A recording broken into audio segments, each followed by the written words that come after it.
আয়োজনে আমি দিরাই সাল্লার পক্ষ থেকে গর্ববোধ করছি যে আমরা দেখতে পাচ্ছি যে এখানে যে বাউল সম্রাট শাহ আব্দুল করিমকে নিয়ে যে অনুষ্ঠান হচ্ছে।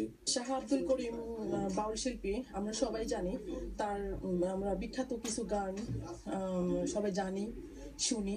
এখানে কিছু দুর্লভ ছবি আছে যা দেখে আমার খুবই ভালো লাগছে। আজকের এই বাংলা টিভি শাহ আব্দুল করিমের জন্মবার্ষিকী উপলক্ষে অনুষ্ঠানে আসে আমার খুব ভালো লাগে, খুব সুন্দর লাগে অনুষ্ঠান আয়োজন তারা করছেন, তাদের ধন্যবাদ। বাউল শিল্পী শাহ আব্দুল করিম উনি আধ্যাত্মিক শিক্ষা শিক্ষিত ছিলেন।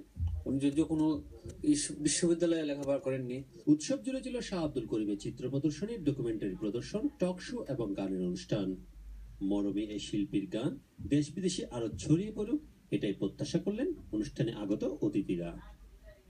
Sarwar Hossain, Bangla TV news, London. Britannia vocational. Just look at the difference it can make to the inside of your dishwasher. Thanks. এমনটাই জানালেন ট্রাস্টিরা। আমাদের লোকেরা খুব উৎসাহিত, ঐতিহাসিক।